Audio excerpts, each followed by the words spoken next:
Hello everyone. आज हम लोग पढ़ने वाले हैं भोर कमेटी के बारे में। भोर कमेटी को पढ़ने से पहले कुछ चीज़ें हमें जानना ज़रूरी है। देखिए, जो गवर्नमेंट ऑफ इंडिया है या फिर कोई भी गवर्नमेंट है of any of the country, उनकी एक प्राइम रिस्पॉन्सिबिलिटी क्या होती है? To deliver the health care services effectively to all the citizens of the country. यानी जो भी सिटीजन्स हैं कंट्री के, उनको एक इफेक्टिव हेल्थ केयर प्रोवाइड करना is the prime responsibility of the government. और यू कैन से कि quality health care services provide करना बहुत ज़्यादा ज़रूरी होता है गवर्नमेंट ऑफ इंडिया का, और उनकी ये एक प्राइम रिस्पॉन्सिबिलिटी है। अपनी इसी रिस्पॉन्सिबिलिटी को फुलफिल करने के लिए समय समय पर गवर्नमेंट ऑफ इंडिया ने कुछ कमिटीज़ को भेजा, जिन्हीं में से क्या है, एक कमेटी हमारी है भोर कमेटी। इसके बारे में आज हम डिटेल से पढ़ते हैं। आइए समझते हैं भोर कमेटी के बारे में। देखिए, सबसे पहले ये जो भोर कमेटी है, ये क्यों आई, इसका क्या उद्देश्य है, क्यों भेजा गया, कब भेजा गया, इसके चेयरमैन कौन है और इनकी मेन रिकमेंडेशन क्या थी, ये इन टॉपिक में हमको आज पढ़ना है। सबसे पहली चीज़ देखिए कि हमने अभी समझा कि जो गवर्नमेंट ऑफ इंडिया है उसकी एक रिस्पॉन्सिबिलिटी है कि जितने भी कंट्री के लोग हैं, सिटीजन्स हैं, उनको क्वालिटी हेल्थ केयर सर्विसेज को प्रोवाइड करना। तो वो कैसे प्रोवाइड कर सकते हैं, क्या कर सकते हैं? उन्होंने ये करने के लिए कुछ कमिटीज़ को भेजा, जिसमें पहली कमेटी है भोर कमेटी। भोर कमेटी का क्या उद्देश्य था? भोर कमेटी को गवर्नमेंट ऑफ इंडिया ने कहा कि भैया आप जाओ हमारे कंट्री में, देखो कि क्या प्रॉब्लम्स हैं या फिर क्या हमारे हेल्थ की दशा है, क्या कंडीशन है। तो भोर कमेटी का जो मेन फंक्शन था या फिर इनको क्यों भेजा गया था, ये जानने के लिए कि एग्जिस्टिंग प्रॉब्लम क्या है, एग्जिस्टिंग जो हेल्थ प्रॉब्लम है वो क्या है, ये चीज़ जानने के लिए इनको भेजा गया। सबसे पहले कहा गया कि आप जाइए और देखिए कि हमारे देश में क्या हेल्थ प्रॉब्लम है, क्या मेन दिक्कतें हैं। उसके दूसरी चीज़ कहा कि सिर्फ आपको देखना नहीं है, बल्कि आपको ये भी करना है कि ज़रूरी रिकमेंडेशन दीजिए, मतलब कुछ ज़रूरी चीज़ें हमें आके बताइए जो हम कर सकें, ताकि हम देशवासियों को क्या कर पाएँ, एक quality health care services provide कर पाएँ। तो दूसरी चीज़ इन्होंने कहा, और क्या करना है आपको, और आपको देना है रिकमेंडेशन। यानी ज़रूरी हमें नॉलेज दीजिए, रिकमेंड कीजिए, हमें उपदेश दीजिए, बताइए कि हमें क्या करना चाहिए। तो इसलिए इनको भेजा गया। अब कब भेजा गया, कौन थे इसके चेयरमैन, कौन मेन लीडर थे? तो इसको भेजा गया 1943 में, 1933 में इसको भेजा गया। और इसके जो चेयरमैन थे, इनके जो चेयरमैन थे वो थे सर जोसेफ भोर। सर जोसेफ भोर was the chairman of this committee. ये एक बेसिक इंट्रोडक्शन था अबाउट द भोर कमिटी। क्या था इसका इंट्रोडक्शन? पहली चीज, इसको क्यों भेजा गया? इसको भेजा गया कि जो भी हमारे देश की एग्जिस्टिंग हेल्थ प्रॉब्लम है उसको देखिए, देख करके हमें ज़रूरी रिकमेंडेशन दीजिए। कब भेजा गया? 1943 में भेजा गया। चेयरमैन कौन है? सर जोसेफ भोर है। इन्होंने कहा ठीक है, हम मान रहे हैं आपकी बात, हम जा रहे हैं। ये आ गए कंट्री के अंदर और इन्होंने एग्जिस्टिंग हेल्थ प्रॉब्लम्स को देखा। अब देख करके इन्होंने सबसे पहली अपनी जो रिपोर्ट, लगभग 3 साल इन्होंने काम करा इस पर, ढूंढा, प्रॉब्लम्स आइडेंटिफाई करा, और 1946 में, 1946 में इन्होंने अपनी सबसे पहली रिपोर्ट दी, फर्स्ट रिपोर्ट दिया। पहली रिपोर्ट दे दी, जब सारी चीज़ें छानबीन कर ली तो पहली रिपोर्ट इन्होंने दी 1946 में। 1946 में जब इन्होंने रिपोर्ट दिया तो इन्होंने एक पहली चीज़ बोली सरकार से, थे देखिए हम गए वहाँ पे, हमने देखा कि क्या प्रॉब्लम है। सबसे पहली चीज़ तो हम आपको बताएंगे कि हमारे देश में समय समय पर हेल्थ प्रोग्राम्स का होना बहुत ज़्यादा ज़रूरी है। तो ये इन्होंने 1946 की रिपोर्ट में बोला कि हेल्थ प्रोग्राम्स को क्या करना चाहिए, समय समय पर लाना चाहिए। तो ये इन्होंने 1946 की रिपोर्ट में बोला। अब दूसरी चीज़, ये तो ठीक है कि ये एक बेसिक इंट्रोडक्शन था कि क्यों भेजा गया, कब भेजा गया, चेयरमैन कौन थे, और इसके अलावा पहली रिपोर्ट इन्होंने कब दी।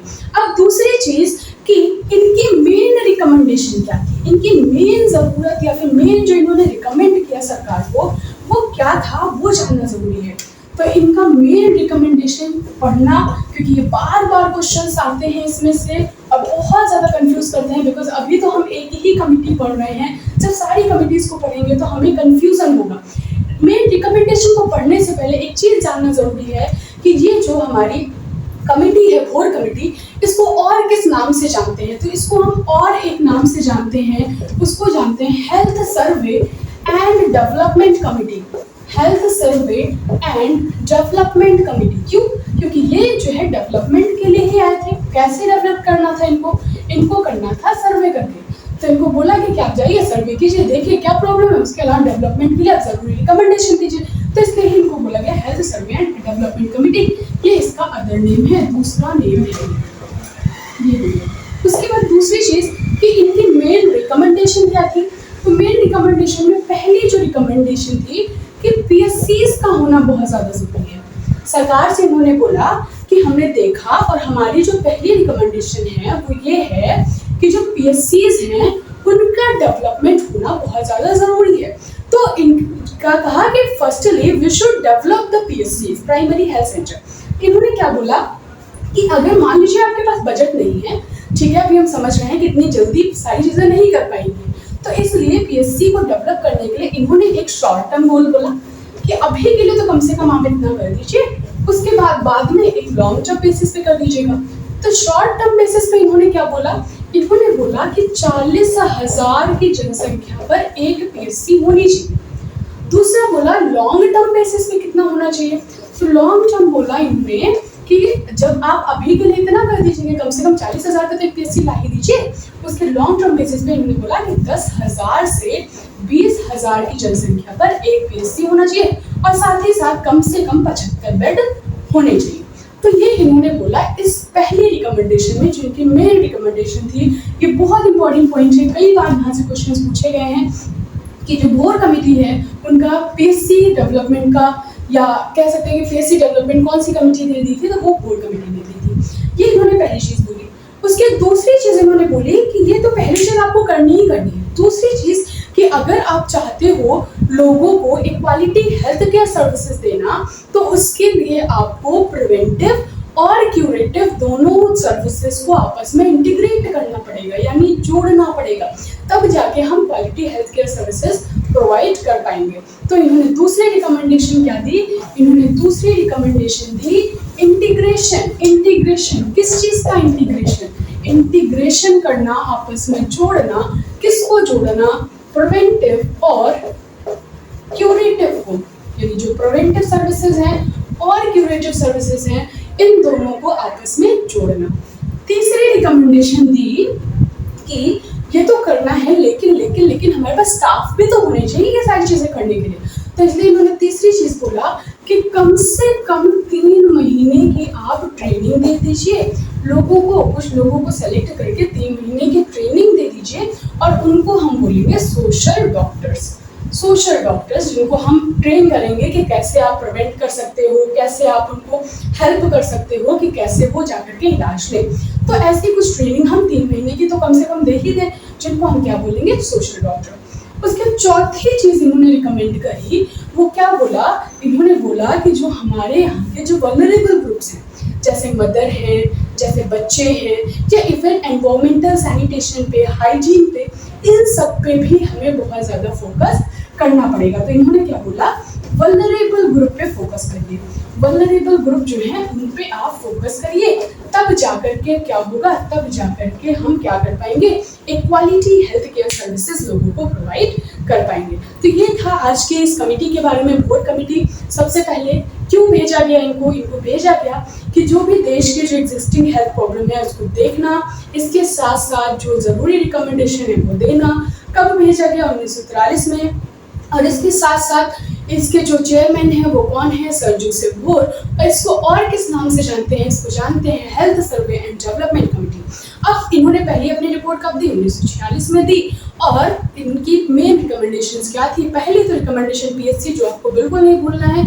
पीएससी का इन्होंने बताया कि अभी के लिए कम से कम आप शॉर्ट टर्म बेसिस पे कर दीजिए, बाद में लॉन्ग टर्म बेसिस पे भी इन्होंने बताया। तो 2 स्टेजेस में इन्होंने पीएससी डेवलपमेंट को बताया। पहले स्टेज में इन्होंने बताया कि जो पीएससी है वो कम से कम अभी शॉर्ट टर्म बेसिस पे 40,000 जनसंख्या पर एक होनी चाहिए। उसके दूसरा इन्होंने बताया कि कम से कम लॉन्ग टर्म बेसिस पे जब ये कर दीजिए आप, तो लॉन्ग टर्म बेसिस पे 10,000 से 20,000 की जनसंख्या पे एक पीएससी आप कर दीजिएगा। दूसरी रिकमेंडेशन इन्होंने बताया कि अगर आप क्वालिटी हेल्थ केयर सर्विसेज देना चाहते हैं तो आप प्रिवेंटिव और क्यूरेटिव को आपस में जोड़ दीजिए। और तीसरी चीज़ इन्होंने बताया कि इन सबको करने के लिए हमें कुछ लोगों की जरूरत पड़ेगी, उसके लिए हम 3 महीने की ट्रेनिंग दे सकते हैं, तो उनको हम सोशल डॉक्टर कह सकते हैं। उसके उसके बाद फिर नेक्स्ट चीज़ इन्होंने बोला कि जो हमारे यहाँ के वल्नरेबल ग्रुप्स हैं उनको हम क्या करें, उनको हम टारगेट करें और उनको हम quality health care services provide करें। तो ये था आज के हमारे टॉपिक के बारे में। Thank you so much.